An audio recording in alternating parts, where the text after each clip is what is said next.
Début. Bien comme on est mignon. Mais surtout, où est-ce qu'on est? Mais on est au boudoir. Ça y est.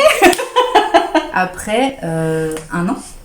Après un an, on est Ouais. au boudoir. On l'a fait. Oui, dis. Meuf, on l'a fait. T'as vu? Est-ce que tu crois à ça? Ouais. Mais surtout que... Alors, on a des enfants qui crient en plus. Ça va pas du tout, ça. C'est pas les nôtres, hein, vous Non. inquiétez pas. Non, non. Mais bon, bref. Mais oui, mais surtout qu'on partait de rien, en fait. C'est un peu ça, c'est-à-dire qu'on part de zéro argent, Oui. zéro compétence, zéro Oui. c'est pas notre métier, zéro Non. on n'a jamais monté une entreprise de notre vie. Ouais. Enfin, Et pas là, de cette ampleur, en tout cas. Quoi. Oui, Moi, j'ai été auto-entrepreneur, mais ça n'a rien à voir. Du coup, oui, c'est pas du tout le même système et le même. Non. Mais là, ça y est, on y est. Ouais, ça y est. Dans quelques jours, l'ouverture au public. Et voilà, maintenant, on va dire la suite de l'aventure. Parce que du coup, Là, on a c'est fait la première étape. Et du coup, et ben voilà, on y est.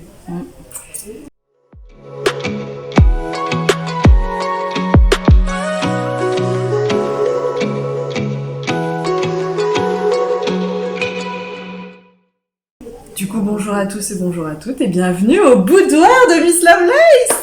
Voilà, bienvenue à tous. Je suis donc Anne-Claire, vous me connaissez déjà, et je suis avec mon acolyte Julie, oui, que vous connaissez aussi. Et aujourd'hui, on avait envie de vous faire une petite vidéo. Alors déjà, pour vous présenter rapidement une partie du boudoir, mais aussi parce que, vous le savez, on en a déjà parlé, nous sommes toutes les deux atteintes. Alors, il y a une suite à cette phrase. Parce qu'on est atteinte, oui, on est un peu cinglé du ciboulot, mais on a aussi chacune un handicap, entre guillemets. Ouais. Toi, c'est Une un... particularité. Ouais, On va dire alors, ça comme ça. on va dire ça comme ça. Moi, tu vois. oui, moi, c'est rangé dans la catégorie handicap. Ouais, et moi, c'est une particularité. Et voilà. En fait, aujourd'hui, on voudrait vous parler de ce qu'est l'autisme Asperger et de ce qu'est être HPI, donc haut potentiel intellectuel. Mhm. Un truc que j'aime pas trop d'ailleurs dit comme ça. Je trouve ça très pédant et très. J'ai du mal à le dire en fait. C'est vrai qu'il y a plein de dénominations, surdoué, haut potentiel. On a eu des tonnes et des tonnes.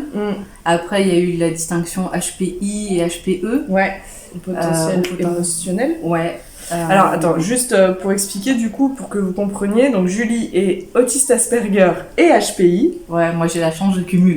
C'est le meilleur combo. Voilà. Et moi je ne suis que HPI. Et du coup, c'est d'ailleurs, je pense, qui fait qu'on fonctionne aussi bien ensemble. Parce qu'on a des cerveaux câblés de la même manière. Parce qu'en fait, on va vous expliquer rapidement ce qu'est être HPI et ce qu'est être autiste Asperger pour que vous compreniez la suite de cette vidéo. Et surtout, comment on le vit. Et surtout, Ouais. voilà, là on se prétend pas du tout dire que être autiste Asperger c'est ça, être HPI c'est ça, on n'est pas médecin, on n'est pas psychologue, psychiatre, etc. Donc si vous posez des questions sur vous, comment... Ce qu'on va vous dire, peut-être ça va vous illuminer des petits trucs dans votre tête et se dire « Ah, il y a des choses qui me parlent Ouais. ». Nous ne sommes pas psy, nous ne sommes pas médecins, donc c'est pas nous qui allons vous diagnostiquer. Donc n'hésitez pas à aller voir des professionnels de santé. Nous, on va juste vous parler de notre expérience, de comment on le vit au quotidien, de ce que c'est pour nous d'être comme ça. Ouais. Et ça nous semblait important d'en parler, et surtout qu'il y a eu des gens qui nous l'ont demandé. Parce que c'est des choses dont on a parlé à la presse, etc. Donc nous voilà aujourd'hui pour cette vidéo. Ma chère Julie, est-ce que tu veux expliquer ce que c'est qu'une personne autiste Asperger? Parce que quand on dit autiste, il y a des gens qui pensent à l'autisme, je pense, dans le sens retard... Alors, je sais pas si on peut dire un retard mental. Bah, si c'est vrai ça. qu'on a encore une vision assez caricaturale de l'autisme. En fait, l'autisme, c'est un peu comme la douance, c'est-à-dire c'est un spectre. Donc, il faut imaginer une grande échelle, voilà. Et puis, vous pouvez être à une extrémité ou à une autre du spectre. Et donc, on a des autismes avec déficience mentale, effectivement, et des autismes sans déficience mentale, voire même avec surefficience mentale, comme c'est mon cas. Et donc pour l'autisme avec, sans déficience mentale en tout cas, on appelle ça donc l'autisme Asperger, le syndrome d'Asperger, etc. Pareil, ça change de nom tout le temps. Ils aiment bien, parce que c'est pas assez chiant déjà d'être comme ça. Ouais. En plus, on nous change les noms. C'est ça. Donc après, voilà, il y a des personnes qui se reconnaissent dans une appellation plutôt qu'une autre. Quoi qu'il en soit, voilà, c'est une forme d'autisme. Ouais. Alors du coup, après, on va un peu vous expliquer en quoi ça consiste concrètement pour Julie. Après être HPI, donc c'était haut potentiel intellectuel. Moi, comme je l'ai dit au début, j'aime pas cette appellation-là parce que je trouve que ça fait très hautain, alors que c'est pas le cas. Ça veut simplement dire, enfin dans mes mots à moi en tout cas, que mon cerveau est pas câblé comme celui des autres, alors ce qu'on appelle des neurotypiques, puisque nous sommes neuroatypiques. C'est pas un gros mot de dire aux gens vous êtes neurotypique, donc ne le prenez pas mal. On se prend pas pour plus haute que je ne sais pas quoi. Simplement notre cerveau est câblé différemment, c'est-à-dire que nous on a une pensée qui est pas par étape, qui se fait étape par étape. Nous c'est en arborescence, c'est-à-dire que si vous nous dites quelque chose, nous on est déjà, rien que le fait de l'avoir dit, on est déjà à l'étape 50-60. Quand un neurotypique est à l'étape 1 pour déjà comprendre ce qu'on vient de lui dire. Nous, par exemple, sur un projet comme le boudoir, quand on a parlé du boudoir avec Julie, imaginez 2 cerveaux HPI ensemble, en arborescence, ça fait une forêt. Et c'est-à-dire qu'au moment où on a dit le mot boudoir, on avait déjà toutes nos idées en tête, tout ce qu'il allait falloir mettre en place, tout ce que ça impliquait en sécurité, en argent, en démarche, etc. Mais le simple fait de dire ce mot, nous on a déjà tout ça qui s'ouvre devant nous. Et ça fait aussi que on va plus vite en fait que les autres personnes. Ce qui peut parfois nous porter préjudice parce que justement c'est compliqué des fois on est tout le temps en décalé en fait avec les autres. Et je pense que c'est aussi pour ça que ça fonctionne avec Julie, c'est parce que on a le cerveau qui va à la même vitesse. Et du coup, il n'y en a pas toujours une qui est en décalé, qui est en attente de quelque chose ou qui n'est pas prête à entendre.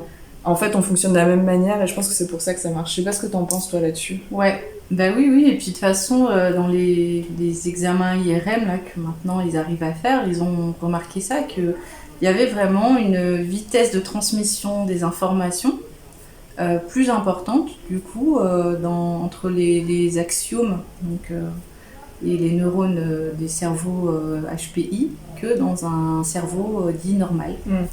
Donc effectivement, du coup, les infos circulent plus vite dans nos cerveaux.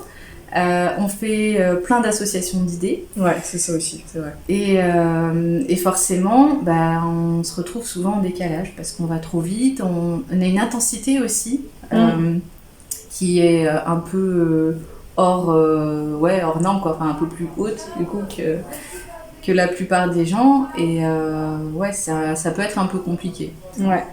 Notamment, je pense, quand on est plus jeune. Et surtout quand on le sait pas en fait. Parce que moi j'ai été diagnostiquée il y a peu. Et en fait, j'ai 33 ans aujourd'hui, j'ai été diagnostiquée à 32 ans. Et en fait, ça veut dire que 32 ans de ma vie, je me suis sentie en décalage en permanence, mais je savais pas pourquoi. Et je pensais que j'étais bizarre et que juste j'étais une personne étrange. Et quand on m'a mis un mot là-dessus, waouh, ça te... je sais pas toi ce que ça t'a fait quand on t'a dit que t'étais Asperger. Est-ce que tu t'es dit ok, c'est normal du coup? Moi déjà le diagnostic d'HPI je l'ai eu à 25 ans. Ouais, ça fait déjà tard. Ça fait tard, ouais. Et c'était suite à une énième expérience professionnelle difficile. Au cours de laquelle ma directrice de l'époque me disait « Mais Julie, vous êtes bizarre, mais je comprends pas pourquoi vous fonctionnez comme ça, mais voyons, vous voyez bien que vous n'êtes pas logique. » Et j'ai fini par me dire « Ok, j'ai peut-être vraiment un truc qui cloche. Et donc, j'habitais à Marseille à l'époque, et là-bas, il y a un centre qui a été fondé par une autrice psychologue célèbre qui a écrit « Trop intelligent pour être heureux », donc Jeanne Siofachon. Voilà, et je suis arrivée là-bas, j'ai dit on m'a dit ça, qu'est-ce que vous en pensez? Donc j'ai vu une neuropsychologue qui m'a dit il faudrait faire des tests de QI, et voilà, et donc quelques semaines après j'avais le résultat. Et effectivement, il y a eu toute une phase dans laquelle je me suis dit ah ok, en fait c'est ça, le nom de ma bizarrerie en quelque sorte, ça s'appelle ça, et je suis pas toute seule, voilà, et puis finalement c'est plus une qualité qu'un défaut. Ouais, moi je le vois plus comme un super pouvoir maintenant, tu vois. Voilà. Que quand on me l'a annoncé, je me suis dit ok, je suis normale parce qu'il y a un nom à ce que j'ai, et en même temps, je suis encore en décalage parce que j'ai une particularité. Et en fait, je pense que maintenant, je le vois plus comme un super pouvoir et je me dis, en fait, je peux faire plein de trucs avec ça. Ouais. Et il faut le voir comme un atout, je pense. C'est ça. Mais c'est vrai que tant que tu le sais pas, du coup, je trouve que c'est hyper... Ouais, je pense que c'est hyper difficile tant que t'es pas diagnostiqué. Mais par contre, moi, quand je l'ai su... Ouais, toi, c'était différent, du coup, ton processus diagnostique, en quelque sorte. Ouais, bah c'est grâce à toi, hein, moi, que j'ai été diagnostiquée parce que t'as senti que j'étais un peu étrange aussi. Bon, en général, les HPI se reconnaissent entre eux. Et c'est vrai que c'est toi qui m'as dit, à mon avis, il y a quelque chose, va consulter parce que t'es comme moi et qu'il y a... On a même pensé que j'étais Asperger à un moment, mais il y avait des choses justement qui collaient pas à moi avec Asperger. On va en parler après. Mais je sais que moi, ça m'a aussi permis de remettre en place des pièces de puzzle, tu sais, de trucs quand j'étais ado, où je comprenais pas pourquoi les gens agissaient comme ça avec moi et pourquoi moi je comprenais pas pourquoi ils faisaient ça. Et en fait, alors en plus, avec cette pensée en arborescence, on m'a dit HPI, et là, bam, il y a tout qui s'est recollé. Je fais, ok, c'est pour ça que il m'est arrivé ci, il m'est arrivé ça, ou que sur des situations, je comprenais pas pourquoi les gens étaient comme ça. Et finalement, des fois... Alors, je pense qu'il y a des gens pour qui ça fait pas du tout du bien de le savoir. Ça dépend vraiment des personnes. Et c'est vrai que la question se pose aussi pour les enfants. Ouais. Parce que moi, en gros, donc, je suis maman d'une pré-ado. Si on l'appelle encore pré-ado à 13 ans. Ça se dit comme ça. En tout cas, elle a 13 ans, ma fille.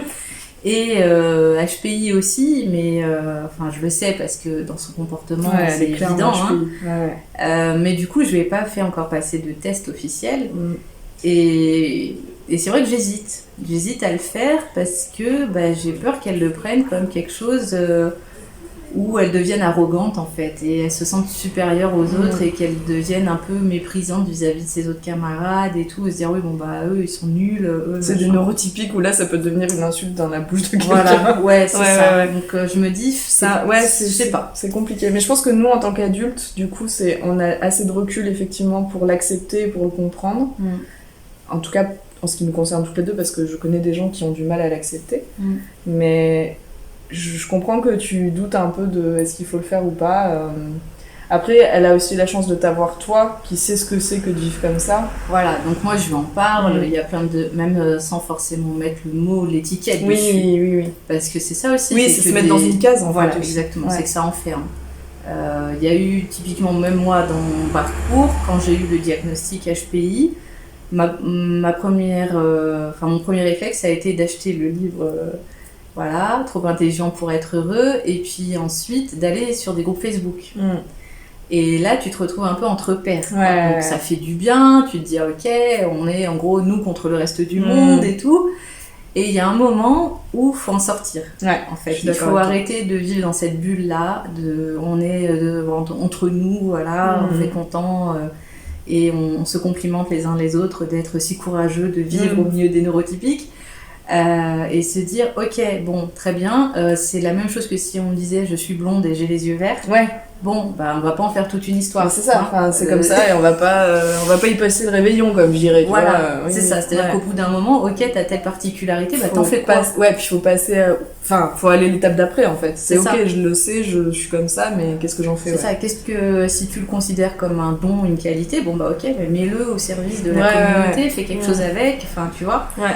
Donc il y avait cette partie-là, et du coup, c'est vrai que pour ma fille, j'ai pas envie qu'elle se retrouve comme ça à s'isoler dans ce monde-là, et donc j'évite de lui coller l'étiquette HPI.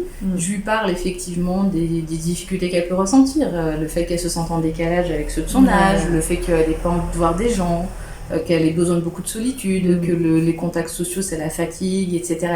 Donc voilà, tout ça je lui explique que moi je vis la même chose. D'autant plus en étant autiste. Toi t'as les deux en plus, c'est vrai que... Voilà, et que ça s'explique et que ça s'accompagne. Parce qu'en plus, HPI, c'est pas que cette pensée en arborescence, c'est aussi de recevoir les stimuli autour, vachement plus fort que les neurotypiques. Donc nous, par exemple, la lumière, le son, on le reçoit vraiment plus fort, et donc c'est encore plus compliqué. Et du coup, c'est vrai que de passer une journée entière avec du monde, c'est compliqué pour nous. Alors oui, vous allez nous dire, vous souffrez. librairie, salon de thé, où il y avoir des gens. Ouais. Mais déjà, il n'y a pas sans couvert. Enfin voilà, c'est un petit lieu. Et on est deux. Et c'est aussi pour ça qu'on est deux, parce qu'on sait qu'on pourra prendre le relais l'une l'autre. Et en plus, alors voilà, moi je ne suis pas Asperger, et toi tu l'es. Et toi t'as aussi tous ces codes sociaux que tu ne connais pas, enfin qui sont pas innés chez toi. Et je pense qu'on vous fera des petites anecdotes après, parce que c'est assez drôle. T'as tout. Je pense que si vous avez regardé nos autres vidéos, regardez juste nos visages. Julie, elle est impassible.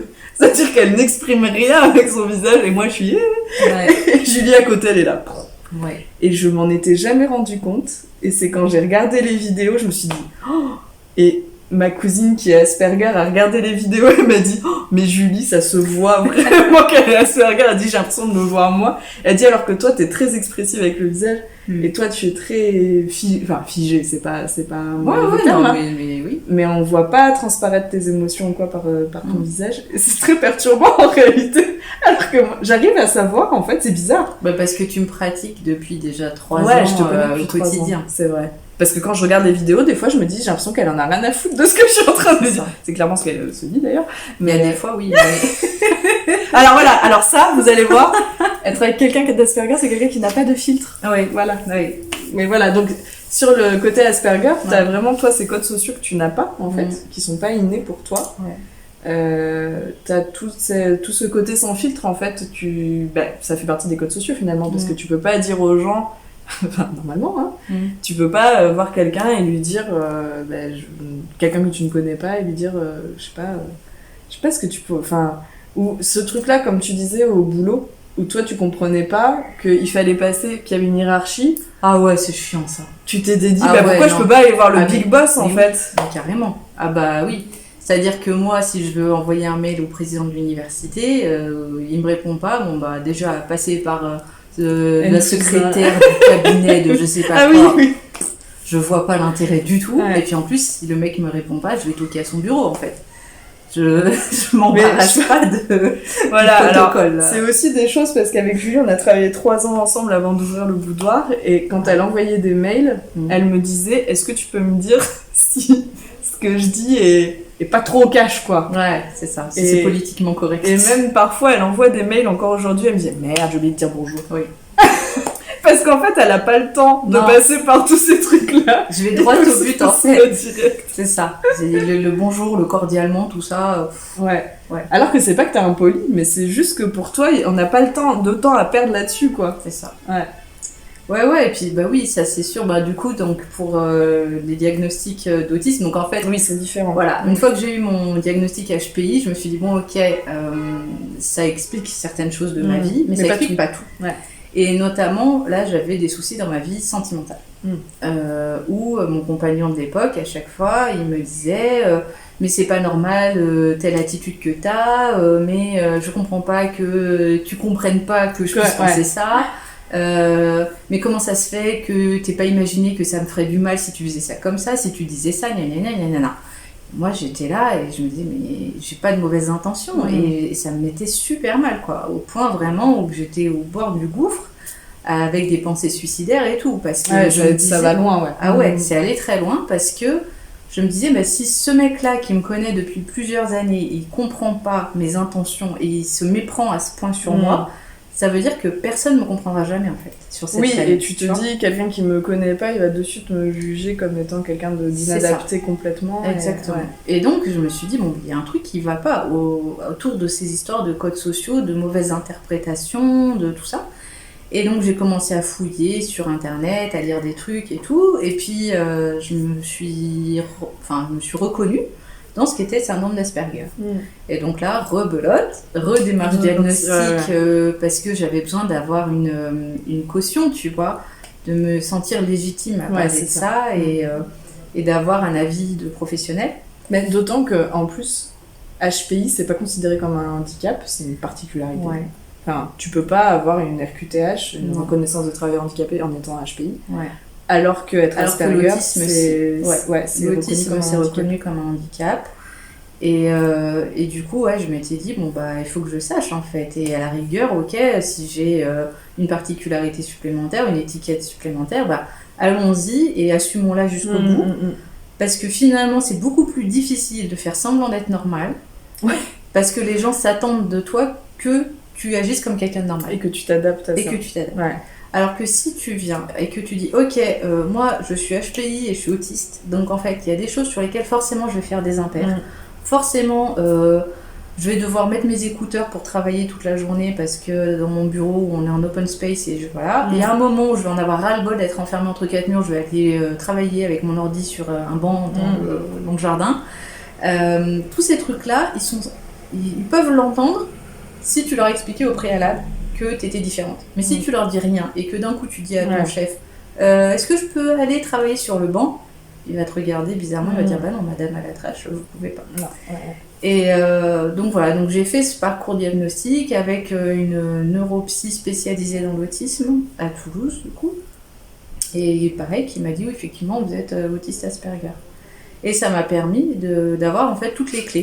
Mais de dire bon, ok, ça y est, j'ai compris. Voilà. Et je repense à ça parce que moi j'étais présente dans ta vie quand tu as fait ce diagnostic. Et que tu me disais j'ai peur qu'elle me dise que je le suis pas. Ouais. Et en vrai, alors moi j'avais aucun doute, mais vraiment, pour moi c'était sûr que tu étais Asperger. Mais c'est dire à quel point ça peut être dur à vivre ces syndromes-là et ces particularités-là. C'est qu'en plus on se sent même pas légitime d'être ce qu'on est. Non. Et du coup, je trouve ça hyper dur en fait de se dire qu'on vit comme ça, quoi. C'est ça, et puis quand tu traînes un peu dans les discussions de Facebook que tu lis, il y a vraiment une scission entre les gens qui sont diagnostiqués et ceux qui ne le sont pas. Alors t'as les auto-diagnostiqués qu'on met à part, genre mais vous prenez pour qui c'est ça. Ça y est, tout à coup t'es Asperger. C'est ça. Et donc tu veux faire ton malin, et puis parce que maintenant c'est à la mode et tout ça. Donc on nous l'a déjà dit ça, nous, que c'était à la mode d'être HPI, que tout un coup on était HPI. Voilà. C'est depuis qu'on est né en fait. C'est ça. Et ça part pas. Non, on prend pas un petit cachet tous les matins en espérant que ça va s'en aller. Non. Ça ne marche pas. C'est toute la vie, c'est comme le fait que vous soyez gaucher. Oui, voilà, c'est ça. Voilà. Moi, en l'occurrence, je suis gauchère, typiquement. Alors toi, tu cumules tout, toi. Tu vas tout nous les faire. Exactement. Et bah, c'est toute la vie comme ça. Voilà, ça partira pas. Et oui, voilà, donc il y a les autodiagnostiqués d'un côté et ceux qui n'ont pas de diagnostic du tout, et ceux qui sont diagnostiqués par un psychiatre, par un CRA, donc centre de ressources autisme, par un neuropsychologue, etc. etc. Donc voilà, et si t'es pas dans la bonne case, déjà même parmi tes pairs, en quelque sorte. Ouais, il y a quand même ce truc-là, c'est fou quand même ça. Ouais. Bon, bref, mais en tout cas, ça fait que toi, l'autisme, t'as vraiment ce truc de codes sociaux qui est compliqué, et que moi et puis t'as pas l'empathie aussi. Et alors ça, pour vous expliquer ce qui nous est déjà arrivé, donc avec Julien on travaillait donc ensemble pendant 3 ans à l'université, et on allait à la cafette où on avait une dame qui servait à la cafétéria, qui était un amour. Si jamais tu passes par là, on te fait un bisou, Dani. C'était une dame qui était gentille comme tout, et un jour on arrive et elle nous dit, on arrive un lundi matin et on lui dit tu as passé un bon week-end, elle nous dit il y a eu un décès dans ma famille, et là je vois Julie qui se met un peu en retrait et qui parle plus, quoi. Il y a plus rien qui se passe. Donc là je me dis ok, je prends le relais, et donc moi j'interagis avec cette personne en ayant de l'empathie, en lui disant je suis désolée pour toi, c'est très triste de perdre quelqu'un, et voilà cette tête là, quelqu'un qui me dit qu'il a perdu quelqu'un, et moi j'ai toujours l'impression qu'elle surjoue dans ces cas-là, Anne-Claire, en fait. Mais que pas. Oui, je me dis, mais c'est ça la vraie réaction qu'il faudrait avoir.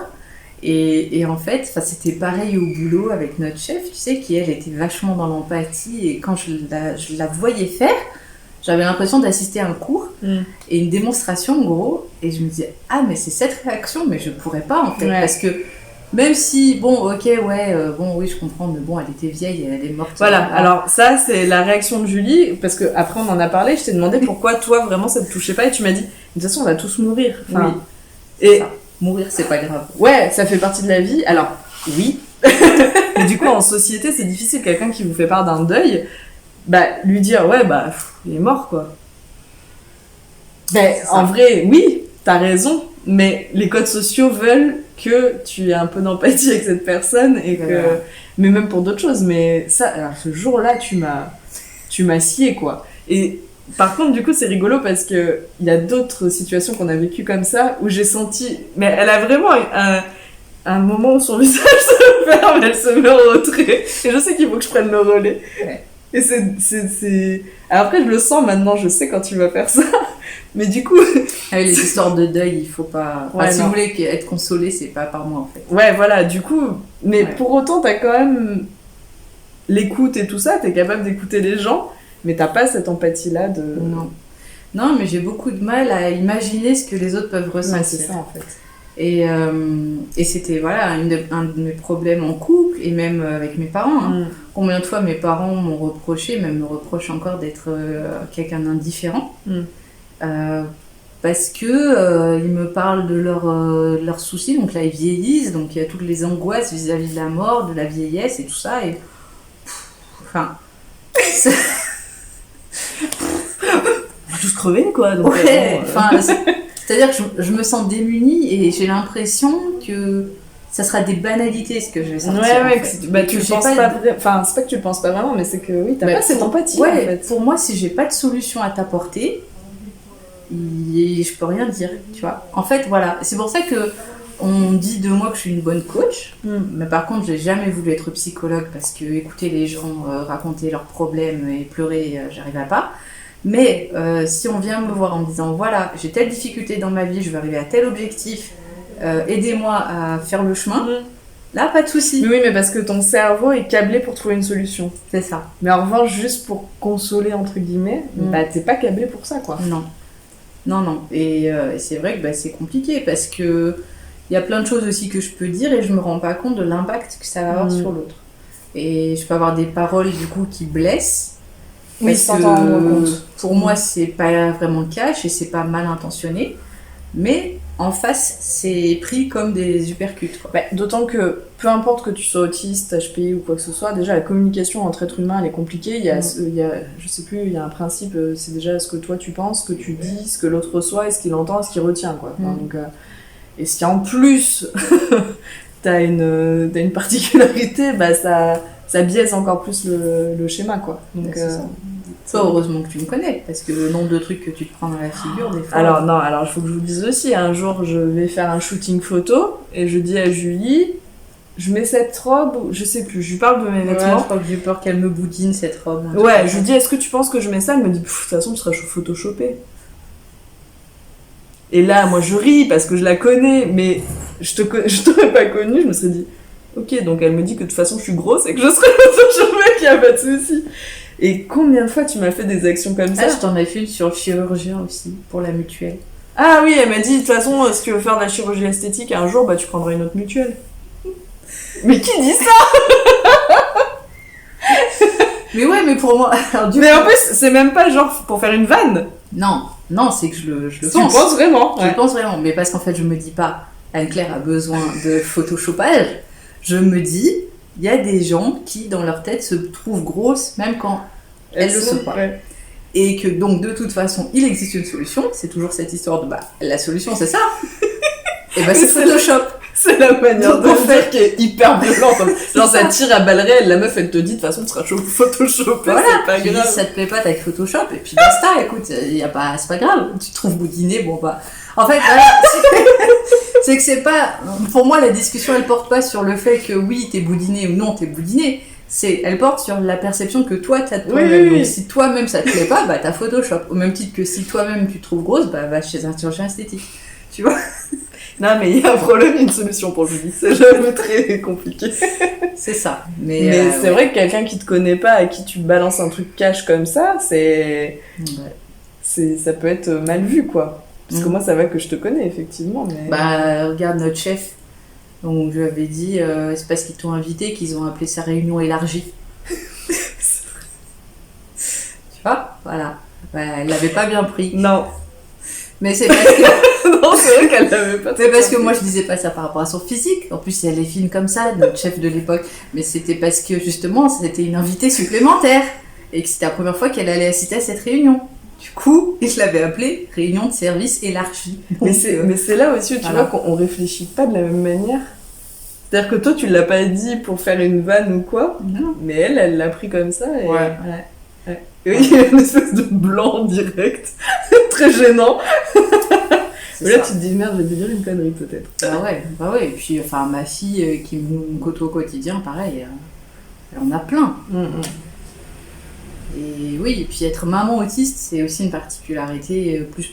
Du coup, je pense que ça mériterait une vidéo à part. Mais qu'on pourra faire d'ailleurs, mais ouais, c'est différent parce qu'on n'a pas le même rapport non plus à la maternité. Ouais, puis t'as aussi ce truc de toucher, enfin, tu sais, de sensation. T'aimes. Enfin, toi, te faire la bise, te faire un câlin, tout ça, non, j'aime pas. Ne me touche pas, quoi. Ouais. D'ailleurs, quand tu me fais un câlin, c'est que vraiment, je me dis, waouh, alors là, ou elle va pas bien, ou il y a un truc à me demander. Mais c'est que, ouais, et puis, il y a aussi, alors il y a un truc, mais je sais pas si c'est le HPI, ça aussi, c'est autiste, mais on est très, on fait pas nos âges, et, enfin, vous voyez, j'ai 33 ans, je suis habillée avec un truc comme ça. On est toujours à un décalage aussi sur notre style, sur notre look, sur la manière de faire les choses. On fait toujours un peu teenager alors qu'on est adulte. Et ça, du coup, parfois, ça nous met en porte-à-faux aussi parce que on n'est pas pris au sérieux. Oui, parce toi, que... combien de fois on t'a prise pour une étudiante à la fac? Alors que je travaillais là. Et ouais. Du coup, mais c'est compliqué parce que je me verrais pas, moi, être en costard, enfin, en costume toute la journée. Enfin, c'est pas moi, quoi. J'aurais l'impression de me déguiser, moi, pour le coup, tu vois. Et je pense que ça, c'est un truc un peu aussi d'HPI, en fait, d'être toujours... Et puis moi, j'ai une addiction au sweat à capuche. Ouais. C'est vrai que... Faut que ce soit confortable aussi. Ouais, faut que ce soit confortable. Mais ça, typiquement, c'est un truc d'autiste aussi. C'est en fait, on privilégie le confort à l'élégance, en quelque sorte. C'est-à-dire que les femmes autistes, souvent, vous verrez qu'elles se maquillent pas beaucoup. Elles aiment pas toutes les matières qui sont rêches parce qu'il y a cette hypersensorialité-là dont on parlait Anne-Claire tout à l'heure. Et c'est ça. C'est que finalement, on va privilégier des trucs dans lesquels on se sent bien. Et peu importe que ce soit pas adapté aux situations. Moi, je me suis pointée à des réunions avec des présidents d'université en sweat à capuche. Oui, elle l'a fait. Voilà. Et moi aussi. Voilà. Et puis tant pis. Mais c'est vrai que forcément, pour quelqu'un qui nous voit débarquer comme ça, ça fait pas sérieux. On n'est pas avec des escarpins et de la alors quoi. Après, moi, ça, j'ai aussi un problème avec ça de manière générale, c'est-à-dire que pas faire confiance à ton banquier parce qu'il aurait des tatouages et qu'il aurait un t-shirt Slipknot, ça me saoule en fait, moi, ces conventions-là. Mais ça, je sais pas si c'est un truc d'HPI ou si c'est un truc de génération ou quoi, mais ça me gonfle ce truc de l'apparence en fait. C'est pas parce que j'ai un t-shirt, j'aime Halloween, que je suis pas quelqu'un de compétent, j'ai fait des études, je sais faire des choses, je suis pas teubée quoi. Et du coup, ça m'énerve ce jugement en fait qu'on fait tout le temps des gens sur leur apparence. Mais bon, ça c'est un autre sujet, un vaste sujet. Et il y a aussi un truc que tu fais, mais que je fais aussi, c'est genre on est content, on danse, tu vois. Ah oui. Tu vois, je sais pas comment on peut expliquer ça, mais. Frappe des mains. Ouais, voilà, oui. Ouais, je frappe des mains. Alors déjà, faut que je vous dise un secret parce qu'on est juste entre nous. Ça va, on a 30 abonnés. Ça passera. Non, mais j'ai sucé mon pouce hyper longtemps. Et ça, c'était un moyen de me rassurer dans les cas où j'avais besoin d'être rassurée, dans les cas où je m'ennuie, etc. Des fois, ça m'arrive encore très rarement, mais ça peut m'arriver. Et dans ces histoires de gestes, justement, qui sont un peu chelous, il y a le fait que quand je suis contente, je tape des mains et je saute sur place. Voilà. Mais moi, je trouve que ça a du charme. Ah mais moi j'adore, mais c'est vrai que c'est pas une réaction qu'on attend d'une personne adulte qui est heureuse d'un truc. Ouais, non, à 36 ans, bon, ça le fait pas. Ouais, non mais... Et puis on le fait toutes les deux, c'est vrai que du coup quelqu'un qui nous annonce un truc pour le boudoir et qu'on est là, wouh. Et oui, nous sommes des personnes responsables. Ouais. Mais oui, parfois c'est compliqué du coup de... Puis là en plus on est deux, donc double peine. C'est ça. Mais je pense que finalement... C'est aussi ça qui fait notre force à deux, là. C'est que on sait comment fonctionne l'autre et que du coup, on est complémentaires sur plein de choses. Mais moi, typiquement, je me suis toujours dit que c'était une chance d'être autiste parce que je suis HPI. Ouais, toi, parce qu'en fait, les deux. Cette hypersensibilité qu'on a en tant qu'HPI, et qui fait que du coup je regarde pas les infos depuis des années, que je vis dans ma bulle, je veux pas savoir ce qui se passe, je veux pas, je pleure pour un escargot écrasé, alors, voilà, donc je m'en fous en fait que votre grand-mère soit morte. Non mais ça c'est clairement. Mais par contre, un moineau qui se prend ma fenêtre dans mon jardin, là je suis en panique et j'appelle le vétérinaire pour dire comment on fait pour le moineau et tout ça, il va mourir et je pleure, donc voilà. Mais justement, le fait d'être autiste, ça me fait une sorte de bouclier. Oui. Et c'est ce qui m'a permis d'être aussi résiliente dans ma vie aussi. C'est que je suis passée par beaucoup d'épreuves assez difficiles. Et finalement, je me suis toujours relevée. Parce que grâce à l'autisme, j'ai une sorte de paravent, quoi. Ouais, et puis t'as pas du coup toute la rancune et la rancœur parce que tu te souviens plus. Ah ouais, non mais ça c'est fou. Ouais. J'ai une amnésie émotionnelle. Ouais. C'est-à-dire que j'oublie pas tant les faits, quoique... Mais la charge émotionnelle associée aux faits, j'oublie. C'est-à-dire que on peut me faire une crasse et je suis obligée de le dire à Anne-Claire. Alors, tu notes toujours à telle heure, machin, voilà, je suis censée ne plus lui parler parce que il m'a abandonnée sur le bord de la route. Et en fait, je sais très bien que dans 3 semaines, moi, le fait qu'on m'ait abandonnée au bord de la route, ça deviendra un truc anodin. Et je suis capable de reprendre contact et de lui parler comme si de rien n'était, et que l'autre il va me dire alors comment tu vas, et je dis ça va et toi et machin. Et ouais, et du coup en fait je revis les situations en boucle parce que les personnes elles changent pas. Ouais, puis toi t'apprends pas en fait. Et moi j'apprends pas parce que je me souviens pas. Ouais. Donc mais c'est un peu comme quelqu'un qui poserait sa main sur une surface chaude et qui se brûle pas que c'est chaud. Et hop il s'enlève la main, il se souvient pas, il y retourne en fait. Mais c'est ça. Et toi tu le fais, c'est vrai, pour plein de choses dans ta vie. Ah mais tout le temps. Et des fois je suis obligée de te dire tu te souviens que cette personne on lui parle plus parce que ça et là ah oui c'est vrai. Et des fois j'essaie de t'expliquer que cette chose pas cool que cette personne t'a fait, ça a dû te faire ressentir un truc mais tu ne te souviens pas. T'as pas cette mémoire émotionnelle et du coup t'y retournes quoi. C'est ça, c'est exactement comme si tu te rappelais plus de ta brûlure en fait. Ouais c'est ça. Parce que moi c'est ça, c'est qu'en gros toutes ces cicatrices là émotionnelles qui sont censées être des panneaux d'avertissement, tu vois, pour pas y retourner, en fait je les ai pas. Ouais. Donc, et même, je t'ai dit combien de fois, ah oui, mais pourquoi déjà, lui, je lui parle plus C'est moi qui te dis. Mais attends, tu te souviens pas qu'il y a 2 mois c'est ça. Ouais. Et parce que moi, sinon, j'y retourne. Hein. Mais oui. Donc moi, j'ai un morceau de mon cerveau qui est réservé pour Julie. Pour tous ces petits trucs à noter, genre... tiens, ça, je me ouais. Et le pire, c'est que j'ai beau avoir un journal intime dans lequel j'écris des trucs, je pensais que ça suffirait, mais en fait, ça suffit pas, parce que je lis les événements, mais c'est comme s'ils étaient arrivés à quelqu'un d'autre. Oui, t'as une espèce de recul. C'est comme si j'étais devenue spectatrice de ma vie et que donc on me lit ça. Ah ouais, ça m'est arrivé à moi tout ça. Waouh. Et je pense que si toi tu me le racontais, tu me disais je suis amie avec une fille, il lui est arrivé ça, on lui a fait ça, on lui a fait ça, on lui a fait ça, et je te dis mais sérieux, mais comment elle a survécu et tout. Et du coup moi je le vis pas comme si ça m'était arrivé.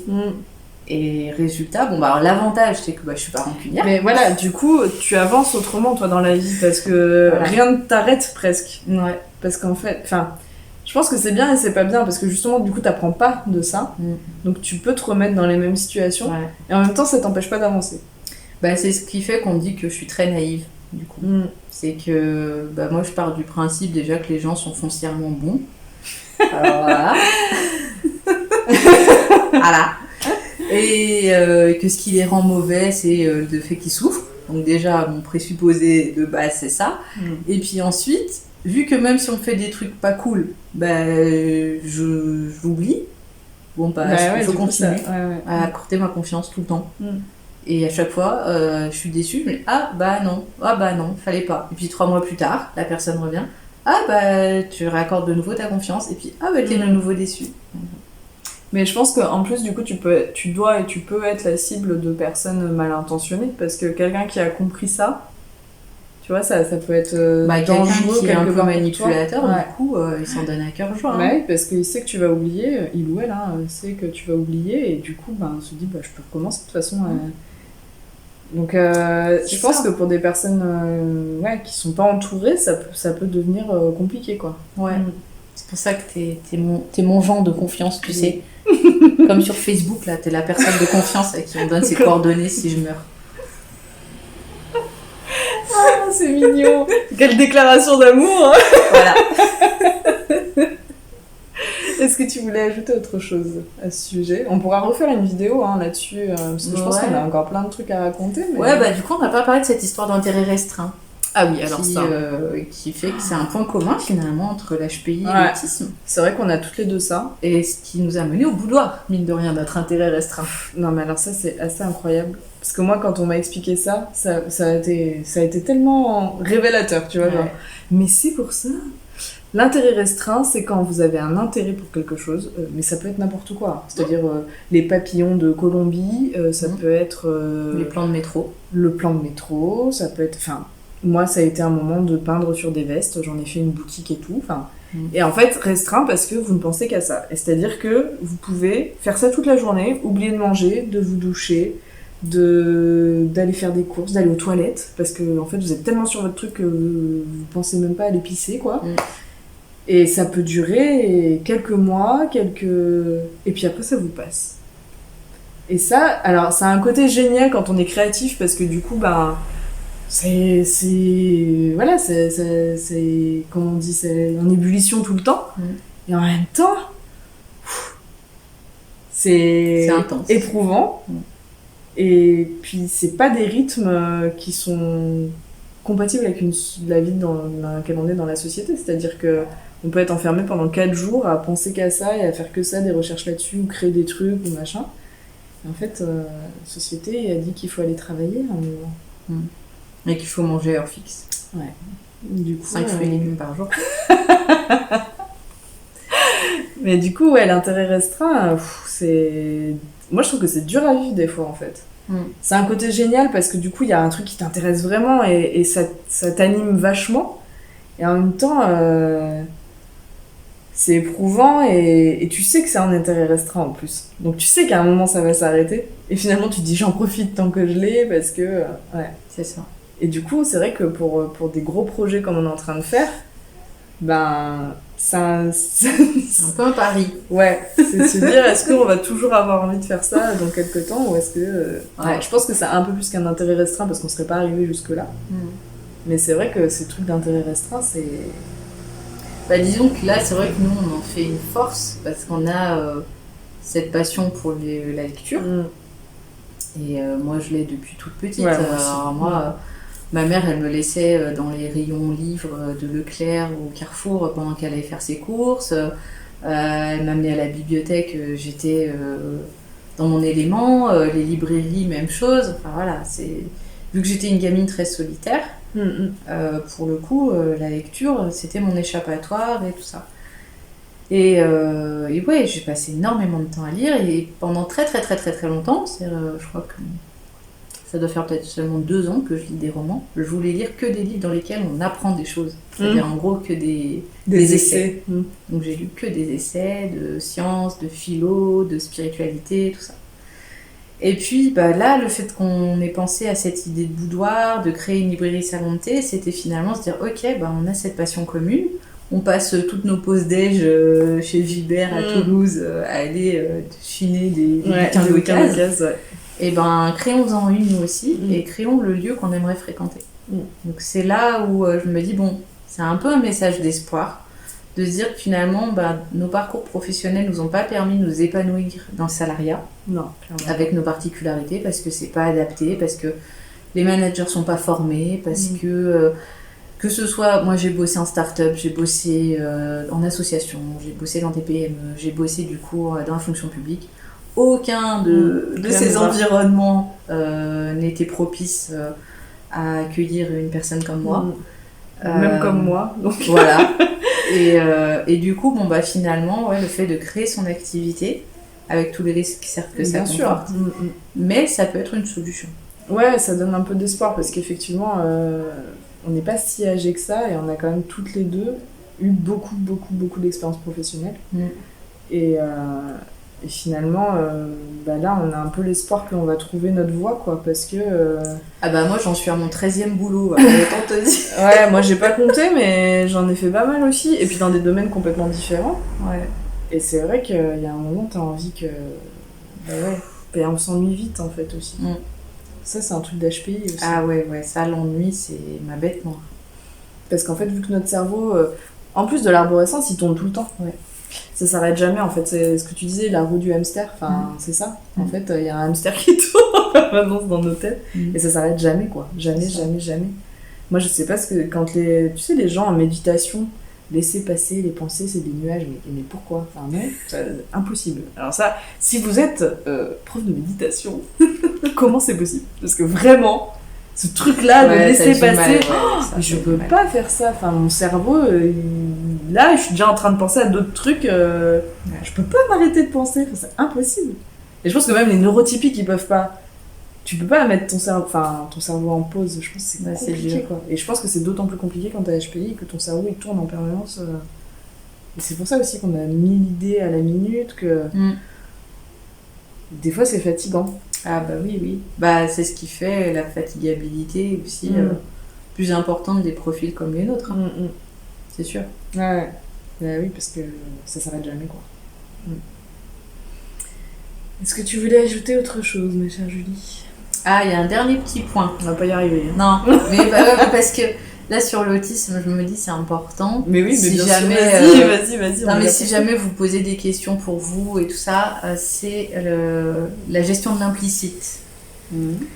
Le fait que pour une personne autiste Asperger, ils comprennent pas vraiment l'implicite.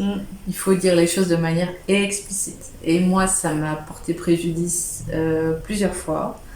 Je croyais que quand un homme vous propose de prendre un café, c'est juste prendre un café. C'est vrai que tu m'as fait des actions comme ça. Voilà. Je me suis retrouvée des fois dans des situations dangereuses à cause de ça. Ouais, c'est vrai. Parce que je comprenais pas le sous-entendu qu'il y avait derrière. Et que du coup c'est mal interprété parce que moi je dis oui, prendre un café ça engage à rien. Ou des gens qui te demandent ton numéro, tu le donnes. Oui, voilà, typiquement un mec, pourtant c'était il n'y a pas si longtemps que ça faisait quoi, 2 ans, 3 ans, parce que j'étais à Toulouse. Un mec qui m'a demandé mon numéro dans la rue et je lui ai donné parce qu'il a demandé gentiment. En fait, ce mec ne m'intéressait pas. Et je me suis dit, tu peux pas faire ça. Parce que la personne, en fait, ce qu'elle sous-entend, c'est je veux ton numéro parce qu'on sait pas, en fait, en plus. Je veux te harceler, Et en fait, c'est ça qui est dur aussi toutes les deux, c'est que moi, je suis presque trop comme ça, et toi, pas du tout. Et moi, c'est l'extrême opposé. Ouais. Et voilà, et puis après, du coup, je me retrouve avec un gars qui arrête pas de m'appeler, et je me dis, mais qu'est-ce qu'il me veut? Mais puis en plus, elle comprend pas pourquoi il l'appelle. Non, tu lui as donné ton numéro. Voilà. Mais du coup, après, je bloque le numéro, et donc j'en ai eu plein, des choses comme ça, et depuis mon adolescence, donc si jamais vous êtes parent et que vous avez un enfant qui fait des actions un peu bizarres, genre comme aller prendre son bain en gardant ses baskets parce que la dame de la Thalasso a dit vous pouvez garder vos chaussures en entrant dans la pièce, et que moi j'ai considéré que ça voulait dire je peux garder mes baskets, donc je suis allée prendre mon bain avec un maillot de bain et mes baskets. Et là peut-être ça fera tilt et que vous direz peut-être que mon enfant est autiste, voilà, et que en le sachant vous pourrez lui apprendre plein de situations et être vigilant vis-à-vis de lui ou d'elle pour pas qu'il se mette dans des situations dangereuses. Et surtout quand t'es ado, en fait, parce que en plus quand t'es une fille et tout, c'est compliqué, quoi. Il y a tellement de personnes un peu malhonnêtes. Et... moi j'avais la chance d'être moche quand j'étais ado. Non pas que je sois un canon maintenant, mais j'étais beaucoup plus moche. Donc en fait ça va, j'étais à peu près j'étais à peu près à l'abri. Donc voilà. Oui, bon alors. Qu'est-ce que tu veux dire si vous avez non mais si vous avez une fille bonasse, soyez d'autant plus vigilants. Voilà. Non mais c'est vrai parce que ça peut. Moi je suis pas autiste, mais du coup j'avais des amis. Par rapport à toi, tu vois, où moi j'étais en plus assez sociable, j'ai fait des sports d'équipe et tout, donc j'étais tout le temps avec des gens, et je me suis retrouvée aussi un peu dans des situations comme ça, parce que je pensais que les gens ils étaient gentils, moi aussi, comme toi. Ça m'est vite passé. Hein. Mais du coup, je me suis retrouvée moi aussi dans des situations où j'aurais dû dire non, où j'aurais dû comprendre qu'il y avait quelque chose qui n'allait pas, et que je l'ai pas forcément compris. Alors, je sais pas si c'est... moi je suis pas autiste, donc est-ce que c'est un truc un peu HPI aussi ? Mais effectivement, c'est juste un truc d'être ado et que tu sais pas tout. Mais faut... Toi, c'est fois 1000, quoi. Donc, faut se méfier, l'implicite, c'est compliqué parce qu'en fait, personne parle vraiment de manière explicite. Oui, puis toi, quand on te dit quelque chose, pour toi, c'est acté. Ah oui, alors ça, c'est un truc. C'est le respect de la parole donnée. C'est-à-dire, en gros, vous me donnez rendez-vous à 8h30, je serai là à 8h30, et vous me dites que vous serez là à 8h30, bah c'est 8h30, c'est pas à 8h29, c'est pas à 8h32, c'est 8h30. Si vous dites je t'aime pour toute ma vie, bah pour moi ça veut dire je t'aime pour toute ma vie. C'est-à-dire en fait c'est littéral. Il n'y a pas de genre dans 3 mois ça va changer. Moi si je dis je t'aime à quelqu'un pour toujours, ça veut dire peu importe ce que tu vas me faire, peu importe qu'il y ait un ouragan qui est je sais pas quoi, j'ai décidé que je t'aimerai toujours. Je serai toujours là et voilà. Et c'est vrai que du coup j'ai vachement de mal à comprendre que chez les neurotypiques ça change. Toi, ça c'est compliqué pour toi.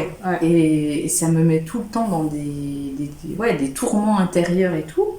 Parce que je me dis, mais attends, mais il y a 3 mois, il m'avait dit que j'étais la femme de sa vie. Et maintenant, ça a changé. Et qu'est-ce qui s'est passé entre les deux et machin. Et... Donc ça c'est super difficile. Ouais, t'as vraiment un truc avec ça, toi ou... Pour moi, c'est ça, être quelqu'un de fiable, en fait. C'est-à-dire quelqu'un d'authentique, de fiable, sur qui on peut compter.